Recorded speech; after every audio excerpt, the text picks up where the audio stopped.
आदरणीय अध्यक्ष जी,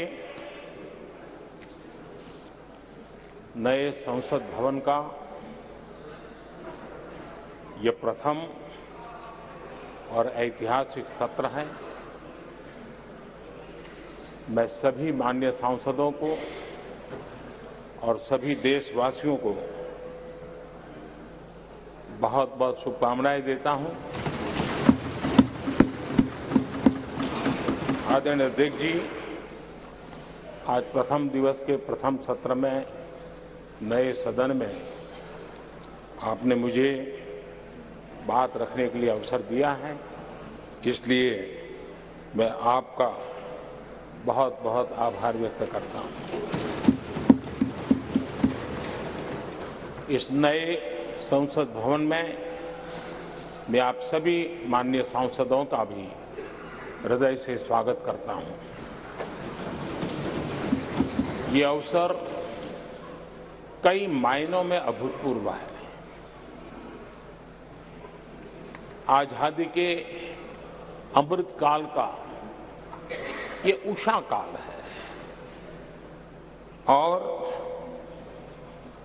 भारत अनेक सिद्धियों के साथ नए संकल्प लेकर के नए भवन में अपना भविष्य तय करने के लिए आगे बढ़ रहा है।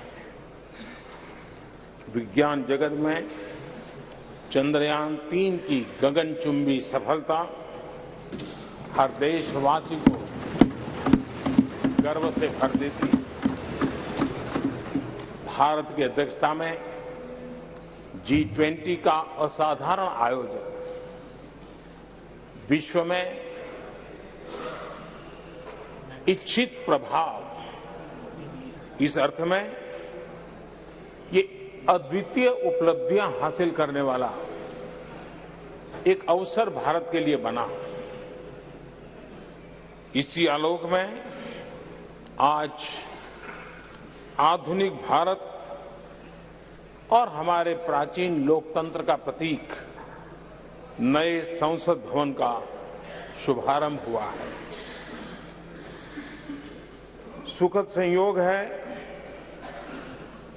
कि ये गणेश चतुर्थी का शुभ दिन है।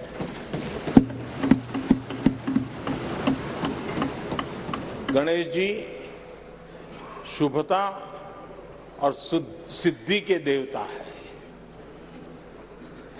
गणेश जी विवेक और ज्ञान के भी देवता है। इस पावन दिवस पर हमारा ये शुभारंभ संकल्प से सिद्धि की ओर एक नए विश्वास के साथ यात्रा को आरंभ करने का है। आजादी के अमृत काल में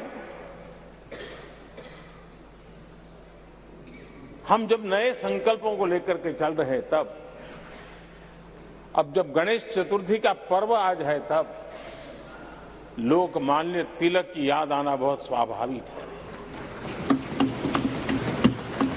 आजादी के आंदोलन में लोकमान्य तिलक जी ने गणेश उत्सव को एक सार्वजनिक गणेश उत्सव के रूप में प्रस्तावित करके पूरे राष्ट्र में सुराज्य की आहलेख जगाने का माध्यम बनाया था। लोकमान्य तिलक जी ने गणेश पर्व से सुराज्य की संकल्पना को शक्ति दी। उसी प्रकार से आज ये गणेश चतुर्थी का पर्व लोकमान्य तिलक जी ने स्वतंत्र भारत स्वराज्य की बात कही थी। आज हम समृद्ध भारत गणेश चतुर्थी के पावन दिवस पर उसकी प्रेरणा के साथ आगे बढ़ रहे हैं। सभी देशवासियों को इस अवसर पर फिर एक बार मैं बहुत बहुत बधाई देता हूं। आदरणीय अध्यक्ष जी, आज संवत्सरी का भी पर्व है। ये अपने आप में एक अद्भुत परंपरा है। इस दिन को एक प्रकार से क्षमा वाणी का भी पर्व कहते हैं। आज मिच्छामी दुक्कड़म कहने का दिन है। ये पर्व मन से, कर्म से, वचन से अगर जाने अनजाने किसी को भी दुख पहुंचाया है तो उसकी क्षमा याचना का अवसर है। मेरी तरफ से भी पूरी विनम्रता के साथ, पूरे हृदय से आप सभी को, सभी सांसद सदस्यों को और सभी देशवासियों को मिच्छामी दुक्कड़म। आज जब हम एक नई शुरुआत कर रहे हैं तब हमें अतीत की हर कड़वाहट को भुलाकर आगे बढ़ना है। इस स्पिरिट के साथ जब हम यहां से हमारे आचरण से, हमारी वाणी से, हमारे संकल्पों से जो भी करेंगे देश के लिए, राष्ट्र के एक एक नागरिक के लिए वो प्रेरणा का कारण बनना चाहिए और हम सबको इस दायित्व को निभाने के लिए भरसक प्रयास भी करना चाहिए। आदरणीय अध्यक्ष जी, ये भवन नया है, यहां सब कुछ नया है, सारी व्यवस्थाएं नई हैं। यहां तक आपके सब साथियों को भी आपने एक नए रंग रूप के साथ प्रस्तुत किया है।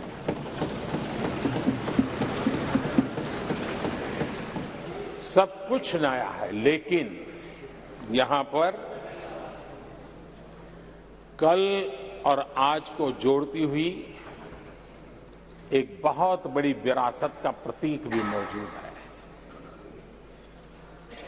वो नया नहीं है, वो पुराना है और वो आजादी की पहली किरण का स्वयं साक्षी रहा है जो आज अभी हमारे बीच उपस्थित है। वो हमारे समृद्ध इतिहास को जोड़ता है और जब आज हम नए सदन में प्रवेश कर रहे हैं, संसदीय लोकतंत्र का जब ये नया गृह प्रवेश हो रहा है तो यहां पर आजादी की पहली किरण का साक्षी जो आने वाली पीढ़ियों को भी प्रेरणा देने वाला है, वैसा पवित्र सेंगोल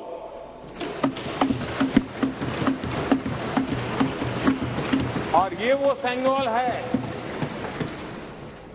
जिसको भारत के प्रथम प्रधानमंत्री पंडित नेहरू का स्पर्श हुआ था। ये पंडित नेहरू के हाथों में पूजा विधि कर करके आजादी के पर्व का प्रारंभ हुआ था और इसलिए एक बहुत महत्वपूर्ण अतीत को उसके साथ सेंगोल हमें जोड़ता है। तमिलनाडु की महान परंपरा का वो प्रतीक तो है ही, देश को जोड़ने का भी, देश की एकता का भी वो प्रतीक है और हम सभी माननीय सांसदों को हमेशा जो पवित्र सेंगोल पंडित नेहरू के हाथ में शोभा देता था वो आज हम सबकी प्रेरणा का कारण बन रहा है। इससे बड़ा गर्व क्या हो सकता है। आदरणीय अध्यक्ष जी, नए संसद भवन की भव्यता आधुनिक भारत के महिमा को भी मंडित करती है। हमारे श्रमिक, हमारे इंजीनियर्स, हमारे कामगारों, उनका पसीना इसमें लगा है और कोरोना काल में भी उन्होंने जिस लगन से इस काम को किया है, क्योंकि मुझे कार्य जब चल रहा था तब उन श्रमिकों के बीच आने का बार बार मौका मिलता था और खास करके मैं उनके स्वास्थ्य को लेकर के उनसे मिलने आता था। लेकिन ऐसे समय भी उन्होंने इस बहुत बड़े सपने को पूरा किया। आज मैं चाहूंगा कि हम सब हमारे उन श्रमिकों का, हमारे उन कामगारों का, हमारे इंजीनियर्स का हृदय से धन्यवाद करें, हृदय से, क्योंकि उनके द्वारा निर्मित भावी पीढ़ियों को प्रेरणा देने वाला है। और 30,000 से ज्यादा श्रमिक बंधुओं ने परिश्रम किया है, पसीना बहाया है इस भव्य व्यवस्था को खड़ी करने के लिए और कई पीढ़ियों के लिए ये बहुत बड़ा योगदान है। माननीय अध्यक्ष जी, मैं उन श्रमयोगियों का नमन तो करता ही, लेकिन एक नई परंपरा का प्रारंभ हो रहा है, इसका मुझे अत्यंत आनंद है। इस सदन में एक डिजिटल बुक रखी गई है, जिस डिजिटल बुक में उन सभी श्रमिकों के पूरा परिचय इसमें रखा गया है, ताकि आने वाली पीढ़ियों को पता चलेगा कि हिंदुस्तान के किस कोने से कौन श्रमिक ने आकर के इस भव्य इमारत को, यानी उनके पसीने को भी अमरत्व देने का प्रयास इस सदन में हो रहा है। ये एक नई शुरुआत है, शुभ शुरुआत है और हम सब के लिए गर्व की शुरुआत है। मैं इस अवसर पर 140 करोड़ देशवासियों की तरफ से, मैं इस अवसर पर लोकतंत्र की महान परंपरा की तरफ से हमारे इन श्रमिकों का अभिनंदन करता हूं। आदरणीय अध्यक्ष जी, हमारे यहां कहा जाता है यत् भावो तद् भवति, और इसलिए हमारा भाव जैसा होता है वैसे ही कुछ घटित होता है। यद् भावो तद् भवति, और इसलिए हम जैसी भावना करते हैं और हम जैसी भावना करके प्रवेश किया है, मुझे विश्वास है भावना भीतर जो होगी हम भी वैसे ही खुद भी बनते जाएंगे और वो बहुत बड़ी स्वाभाविक है। भवन बदला है, मैं चाहूंगा भाव भी बदलना चाहिए, भावना भी बदलनी चाहिए।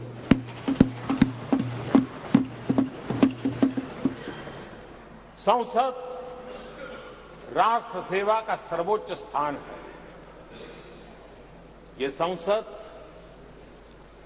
दलहित के लिए नहीं है। हमारा संविधान निर्माताओं ने इतनी पवित्र संस्था का निर्माण दलहित के लिए नहीं, सिर्फ और सिर्फ देश हित के लिए किया।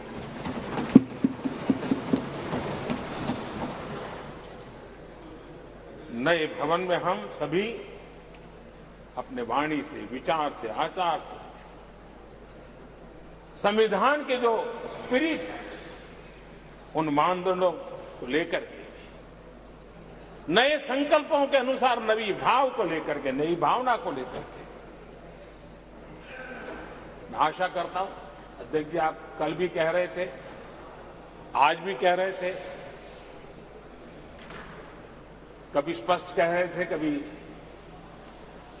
थोड़ा लपेट कर भी कह रहे थे, हम सांसदों के व्यवहार के संबंध में मैं मेरी तरफ से आपको आश्वासन देता हूं कि हमारा पूरा प्रयास रहेगा और मैं चाहूंगा कि सदन के नेता के नाते हम सभी सांसद आपकी आशा अपेक्षा में खरे उतरें, हम अनुशासन का पालन करें,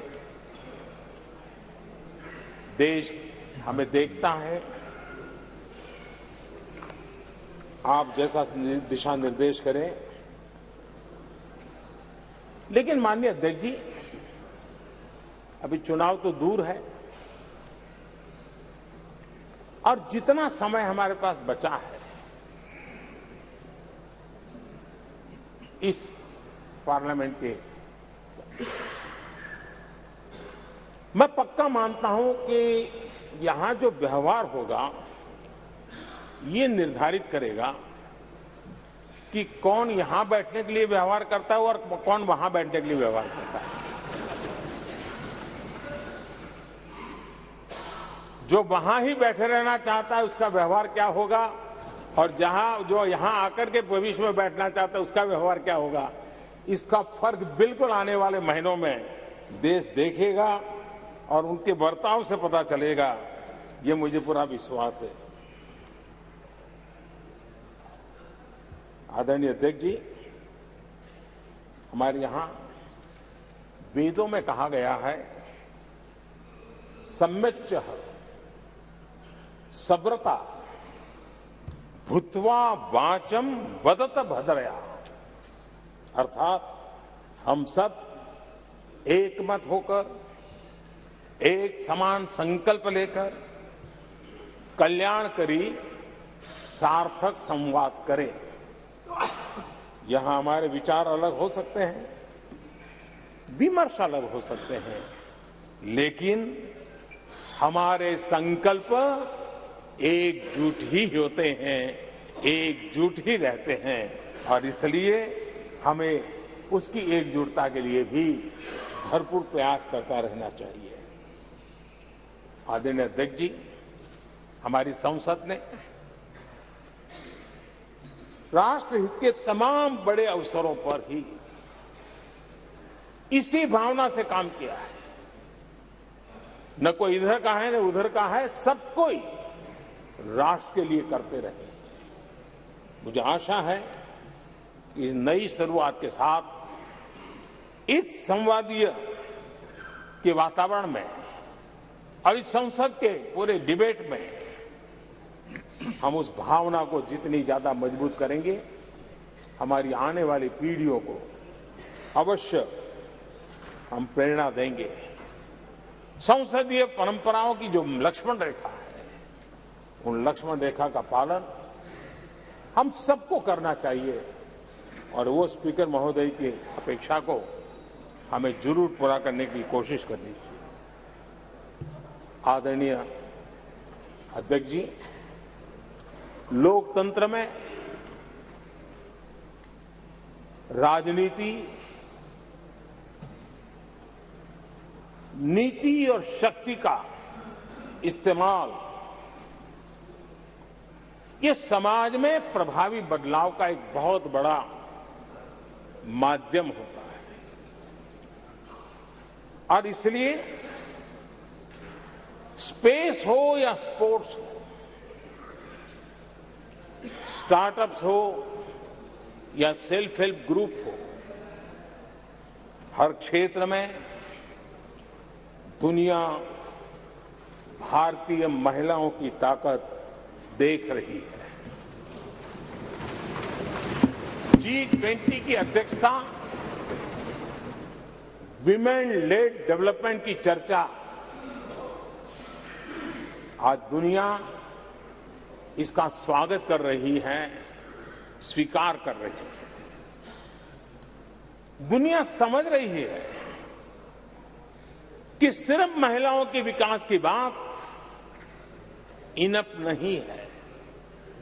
हमें मानव जाति की विकास यात्रा में उस नए पड़ावों को अगर प्राप्त करना है, राष्ट्र के विकास यात्रा में हमने नई मंजिलों को पाना है, तो यह आवश्यक है कि विमेन लेड डेवलपमेंट को हम बल दें, और G20 में भारत की इस बात को विश्व ने स्वीकार किया है। महिला सशक्तिकरण की हमारी हर योजना ने महिला नेतृत्व करने की दिशा में बहुत सार्थक कदम उठाए हैं। आर्थिक समावेश को ध्यान में रखते हुए जनधन योजना शुरू की। 50 करोड़ लाभार्थियों में से भी अधिकतम महिला बैंक अकाउंट के धारक बनी है। ये अपने आप में बहुत बड़ा परिवर्तन भी है, नया विश्वास देता है। जब मुद्रा योजना रखी, ये देश गर्व कर सकता है कि उसमें बिना बैंक गारंटी 10 लाख रुपए की लोन देने की योजना, और उसका लाभ पूरे देश में सबसे ज्यादा महिलाओं ने उठाया। महिला एंटरप्रेन्योर का एक पूरा वातावरण देश में नजर आया। पीएम आवास योजना, पक्के घर, ये भी उसकी रजिस्ट्री ज्यादातर महिलाओं के नाम हुई, महिलाओं का मालिकाना हक बना। आदरणीय अध्यक्ष जी, हर देश की विकास यात्रा में ऐसे माइलस्टोन आते हैं जब वो गर्व से कहता है कि आज के दिन हम सब ने नया इतिहास रचा है। ऐसे कुल पल जीवन में प्राप्त होते हैं। और आदरणीय अध्यक्ष जी, नए सदन के प्रथम सत्र के प्रथम भाषण में मैं बड़े विश्वास और गर्व से कह रहा हूं कि आज की ये पल, आज का ये दिवस, संवत्सरी हो, गणेश चतुर्थी हो, उससे भी आशीर्वाद प्राप्त करते हुए इतिहास में नाम दर्ज करने वाला समय है।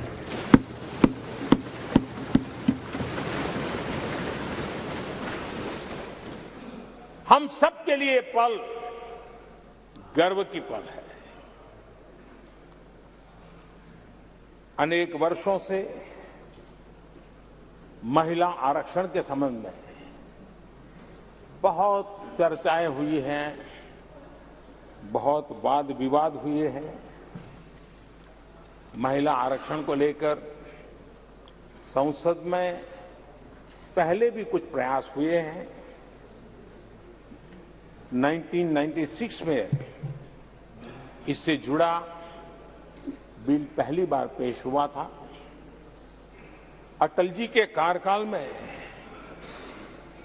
कई बार महिला आरक्षण का बिल पेश किया गया, कई बार, लेकिन उसे पार कराने के लिए आंकड़े नहीं जुटा पाए और उसके कारण वो सपना अधूरा रह गया। महिलाओं को अधिकार देने का, महिलाओं की शक्ति का उपयोग करने का वो काम, शायद ईश्वर ने ऐसे कई पवित्र काम के लिए मुझे चुना है।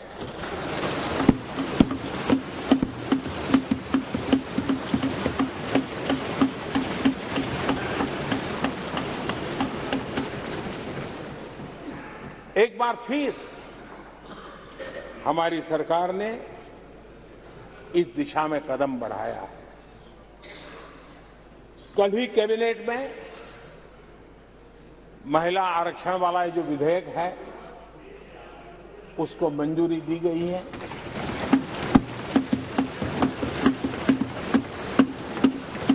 आज 19 सितंबर की ये तारीख इसीलिए इतिहास में अमरत्व को प्राप्त करने जा रहे हैं। आज जब महिलाएं हर सेक्टर में तेजी से आगे बढ़ रही हैं, नेतृत्व कर रही है, तो बहुत आवश्यक है कि नीति निर्धारण में, पॉलिसी मेकिंग में हमारी माताएं, बहनें, हमारी नारी शक्ति अधिकतम योगदान दें, ज्यादा से ज्यादा योगदान।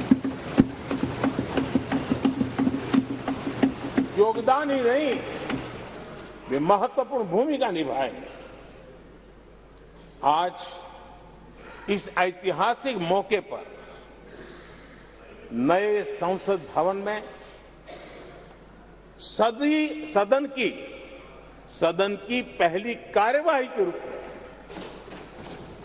उस कार्यवाही के अवसर पर देश के इस नए बदलाव का आह्वान किया है और देश की नारी शक्ति के लिए सभी सांसद मिलकर के नए प्रवेश द्वार खोल दें, इसका आरंभ हम इस महत्वपूर्ण निर्णय से करने जा रहे हैं। विमेन लेड डेवलपमेंट के अपने संकल्प को आगे बढ़ाते हुए हमारी सरकार आज एक प्रमुख संविधान संशोधन विधेयक प्रस्तुत कर रही है। इस विधेयक का लक्ष्य लोकसभा और विधानसभाओं में महिलाओं की भागीदारी का विस्तार करने का है। नारी शक्ति बंधन अधिनियम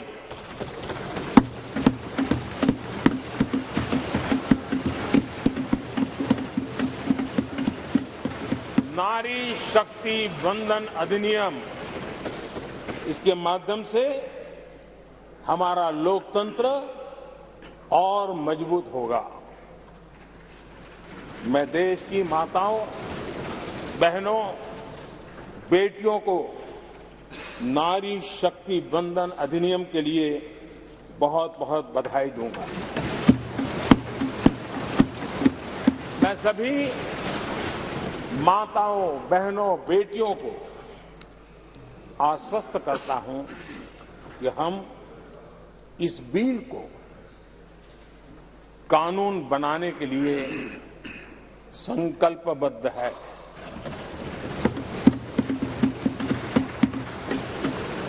मैं इस सदन में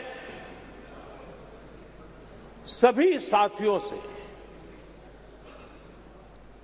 आग्रहपूर्वक निवेदन करता हूं, आग्रह भी करता हूं,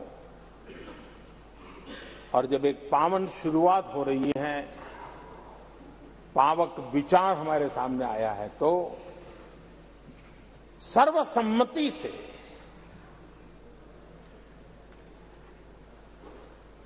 जब ये बिल कानून बनेगा तो उसकी ताकत अनेक गुना बढ़ जाएगी।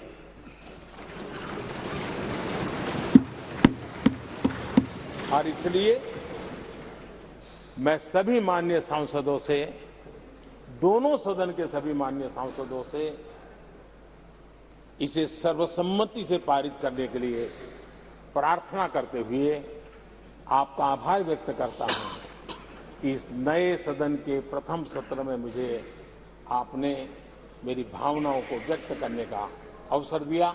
बहुत बहुत धन्यवाद।